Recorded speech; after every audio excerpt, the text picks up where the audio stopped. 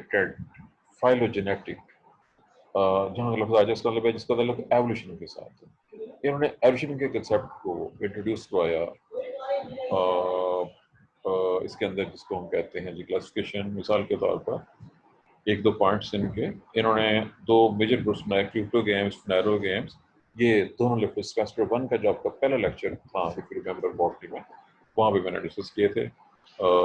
جن میں ریویژن چھپی ہوئی ہے اور جن میں ہوتی ہے وہ اس لحاظ سے تھا لفظ. کرپٹو گیم جن میں وہ پودے جن میں سیڈ نہیں ہوتا، اور نیرو گیم میں جن میں پتہ ہے کہ ریویژن کیسے ہوتی ہے. یہ ان کی انیشل ڈومین پلس اس کے علاوہ انہوں نے پیلوفائٹا، برائیوفائٹا، ٹریڈوفائٹا اور ایسے یہ سب چیزیں کانسٹرکٹ کی اپنے سسٹم کے اندر. ہمارا جو نیکسٹ نیم ہے جی اس میں ہم نے تھیلوفائٹا کا پڑھا تھا، یہاں پہ تھیلوفائٹا یا ٹیلو. ہاں جی آپ کے پاس اسپیلنگ کیا ہے؟ اسپیلنگ آپ کو کیا اسپیلنگ دی یہاں ہوئی پہ ہے؟ انہوں نے ہاں جی TALLOPHSYA دیا ہے. یہ تو بالکل بچوں، آپ نے بالکل بچوں والی بات کی ہے. میں اس کا کیا جواب دوں آپ کو؟ جب آپ لکھتے ہیں، جب آپ کچھ لکھتے ہیں کیا آپ کی لکھی ہر چیز بالکل ٹھیک ہوتی ہے؟ اس میں کوئی مسٹیک نکلتی ہے کہ نہیں؟ اندر سے اسکپ ہو گیا. میں وہی پوچھ رہا ہوں لوگوں سے، جب آپ لکھتی ہیں آپ کی ہر بات آفس سے ٹھیک ہوتی ہے، اس میں کوئی مسٹیک بھی ہوتی سر ہے؟ انہوں نے TALL لکھا ہوا ہے، ایچ نہیں لکھا ہوا اس کے اندر. میں کیا کہہ رہا ہوں، آپ میری بات نہیں سن رہی ہیں. آپ جب کچھ لکھتی ہیں اس میں کوئی مسٹیک ہو جاتی ہے کہ نہیں ہوتی؟ میرے سوال کا جواب بھی دے رہی ہیں. ہو جاتی ہے. ہو جاتی ہے تو کسی سے بھی ہو سکتی ہے مسٹیک، کسی سے بھی ہو سکتی ہے. میں لکھوں گا تو مجھے مسٹیک ہوگی، بلکہ میں بولوں گا تو بولنے میں مسٹیک ہو جائے گی. These are spelling mistakes. جہاں پہ اسپیلنگ مسٹیک ہو، آپ کو نظر آ رہا ہو کہ یہ نو سر میں نے آپ سے اس لیے پوچھا تھا، مجھے لگا شاید یہ کوئی سیپریٹ گروپ نہ ہو. سیپریٹ گروپ نہیں، سیپریٹ گروپ اب تک آپ پڑھنے لیتی ہیں. اب آپ کو پڑھتے ہوئے 16 سال ہو گئے ہیں. اتنے سالوں میں آپ کو سیپریٹ گروپس کا پتہ چل جانا چاہیے تھا، کون کون سے سیپریٹ ہیں، کون سے آلریڈی چل رہے ہیں. اسپیلنگ مسٹیک بہت کامن چیز ہوتی ہے، وہ تو عام ہوتی رہتی ہے. اسپیلنگ مسٹیک کو خاص نہیں ہے، لیکن بہرحال یاد رکھیں کہ یہ بالکل ایسی ہے. جب آپ پیپر میں لکھیں گے تو آپ سے مسٹیک ہوں گی، اور انہیں مسٹیک کو اگر کوئی چیک کرے گا تو آپ کا نمبر کم ہو جائے گا. پر آپ نے اسپیلنگ مسٹیک نہیں کرنی ہے. ٹھیک ہے جی. اب کہاں تک پہنچے تھے ہم؟ کون سی بات چل رہی تھی ہماری؟ آپ نے مکس کرا دیا مجھے. کیا کر رہے تھے؟ سر آپ بتا رہے تھے ولیم ایلسے کا کہ ٹھیک ہے جی، ٹھیک ہے.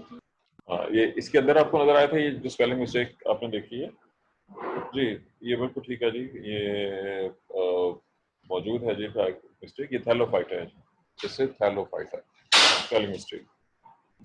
اور اگلا ہیڈنگ ہے ایڈولف اینگلر اور کارل پرانٹل. اینگلر پرانٹل سسٹم کے نام سے مشہور ہے. یہ دونوں امریکن سائنٹسٹ تھے. برطانیہ کا دور ختم ہوا تو دنیا میں، اور خاص طور پر جنگ عظیم دوم کے بعد سے 1940s کے بعد سے، بلکہ 1900 سے ہی امریکہ آگے نکلنا شروع ہو گیا تھا. وہ چونکہ بالکل انڈیپینڈنٹ تھا، اس کی کسی سیاسی صدر نہیں تھی جہاں پہ جنگ لڑائی کا خطرہ ہوتا. وہاں سے ساری دولت اکٹھی کر کے وہ بہت امیر ہو گئے سارا کچھ کرنے کے بعد. بہرحال آہستہ آہستہ انہوں نے پوری دنیا پہ قبضہ کر لیا. اب اس وقت دنیا پہ بظاہر امریکہ کا ہی قبضہ نظر آ رہا ہے، جو نظر آ رہا ہے بظاہر دیکھنے میں. لیکن اس کا سسٹم کتنا کامیاب ہے یہ آپ نے دیکھ ہی لیا ہوگا کرونا کے ساتھ. کرونا نے امریکہ کے ساتھ کیا کیا ہے، اور امریکہ نے کورونا ساتھ کیا کیا. یہ بس ایسے ہی ہے جی کہ کوئی کہے جی میں جوتے مار مار کے کورونا کو مار ڈالوں گا. یہ بھی کورونا وائرس کو جوتوں سے مارنے کی کوشش کرتے رہے ہیں. بہرحال ہمارا ٹاپک ہے جس وقت اینگلر اور پرانٹل کا سسٹم. انہوں نے سسٹم پیش کیا چونکہ اس دور میں جب یہ سسٹم پیش کیا گیا پچھلی صدی میں تو امریکہ کا قبضہ پوری دنیا پہ تقریباً ہو چکا ہوا تھا کافی حد تک. تو پوری دنیا میں ان کا سسٹم جو ہے اسپریڈ ہو گیا. ان کا سسٹم جو ہے وہ فائلوجینیٹک سسٹم ہے, یعنی انہوں نے ایوولوشنری ریلیشن شپس کو سامنے رکھا کہ پہلے کون پیدا ہوا, اس کے آگے کس کا ایوولوشن ہوا, پھر اس کے بعد کس کا ایوولوشن ہوا. یہ سب چیزیں سامنے رکھی انہوں نے اپنے سسٹم کے اندر. اس کی کچھ ڈیٹیلز ہم آگے پڑھیں گے. نیکسٹ نیم ہے جی چارلس ایڈون ویسی 1845-1915. انہوں نے بینتھم ہوکر کے سسٹم کو آگے ماڈیفائی کیا اور اس میں فائلوجینیٹک ٹرینڈ جو ہے وہ شامل کیا. رابرٹ وٹکر کے نام سے آپ پہلے سے واقف ہیں. 1869 انہوں نے 5 کینو سسٹم دیا اور ایلجی کو, بیکٹیریا کو, فنگس کو پودوں سے علیحدہ کیا گیا جب 5 کینو سسٹم آیا تھا اس وقت. اس کے بعد ہے جو مارل شارٹس 1918 کے نام سے واقف ہیں. انہوں نے سر جو آپ پڑھا رہے ہیں ہماری بک پہ زیادہ تر آتھرز نہیں ہیں, ان کے نام نہیں ہے, تو پھر کیا یہ ہمیں سارا کچھ دینا پڑے گا, کرنا پڑے گا سارا کچھ؟ یہ ہسٹری ہے جی, آپ کو یاد ہونی چاہیے. نام نہیں ہے تو یہ ہسٹری آپ کو. سر ڈرامے میں ورڈ ٹو ورڈ یہی ہے جو آپ پڑھا رہے ہیں, ڈرامے میں نا سارا یہی ہے. سر کاروان میں نہیں ہے نا, تو اس لیے پوچھا میں نے. ابھی جب کاربن کی باری آئے گی تو وہ رامے میں نہیں نکلے گا. جو کچھ کاربن میں ہے وہ رامے میں نہیں.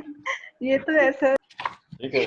چلے سر ابھی تک تو سارا کچھ ہی ہے جو کچھ آپ نے پڑھایا ہے. چلے جی, مارلس اور شارٹس کے نام سے آپ چونکہ واقف ہیں. 5 کینو سسٹم کو ماڈیفائی کیا اور انہوں نے پروکیریوٹک یوکیریوٹس کو زیادہ امفیسس دیا. جی اب بہت سے نام ہو گئے جی. کچھ لوگ بہت پریشان ہو گئے تھے کہ کیا ہو گیا کہ ان کے پاس کچھ نام نہیں آ رہے. اب وہ لوگ جن بڑے خوش ہو رہے تھے اب ذرا وہ پریشان ہو جائیں کہ اب وہ نام آئیں گے جو آپ کے پاس تھے ان کے پاس نہیں تھے. چیک کریں مزید کچھ سائنٹسٹ کے نیم. سر آپ ہمیں یہاں پہ ڈرا رہے ہیں. نہیں میں نہیں ڈرا رہا. میں نے تو کبھی کسی کو نہیں ڈرایا. چلیں جی, اب بات کی جا رہی تھی جی ہسٹری کی بات ہو رہی تھی. اب یاد رکھیے میں نے پہلے کہا تھا کہ ضرور نہیں ہوتا کہ ایک کتاب میں سب کچھ آپ کو مل جائے. مختلف بکس کے اندر آپ کو مختلف چیزیں مل سکتی ہیں. میں کچھ نام بول رہا ہوں, ناموں کو چیک کیجئے اور پھر دیکھیے کہ یہ آپ کے پاس ہے کہ نہیں ہے. نام یہ جدید نام ہے موسٹلی. رابرٹ تھارن 1968, آرمن تاختاجن 1980 اور آرتھر کانکویسٹ 1981, رالف ڈیلگرین 1977, 1980, 1981. میں نے 4 لوگوں کا نام لیا ہے. اب یہ چاروں نام آپ کو اکٹھے ملیں گے, اکٹھے نہیں ملیں گے جو بک آپ کے پاس ہے. کسی شاید آگے جا کے مل جائیں لیکن یہاں پہ ان کا ذکر موجود نہیں ہے. اب جن 4 لوگوں کا نام لیا ہے یہ سب جدید دنیا کے لیے ہاتھ سے کہہ لیں کیونکہ بہت لیٹسٹ ان کا سسٹم آف کلاسیفیکیشن ہے. یہ سب مختلف جگہ پہ کام کر رہے تھے. ان میں سب سے امپورٹنس جس کو حاصل ہوئی وہ تاختاجن ہے. تاختاجن میں رشین لفظ بات کروں گا, رشین سائنٹسٹ ہے. بہت لمبی عمر کے ساتھ اس نے بہت زیادہ کام کیا ہے. اکیلا ہی بندہ کئی نسلوں کے بعد پہ کام کر کے ہے. بہت کم لوگ ایسے ہوتے ہیں جو اتنا زیادہ کام کرتے ہیں. اور اس نے ماڈرن سسٹم کو یاد رکھیا. ماڈرن سسٹم کا ذکر ابھی آگے ہمارے نیکسٹ کوشچن کے اندر آئے گا کہ ماڈرن سسٹم آف کلاسیفیکیشن کیا ہوتا ہے. نام اور بھی بہت سے ہیں لیکن ٹائم نہیں ہے. ہم ناموں کو ختم کر رہے ہیں, اسٹاپ کر رہے ہیں اور اگلے کوشچن کی طرف چل رہے ہیں.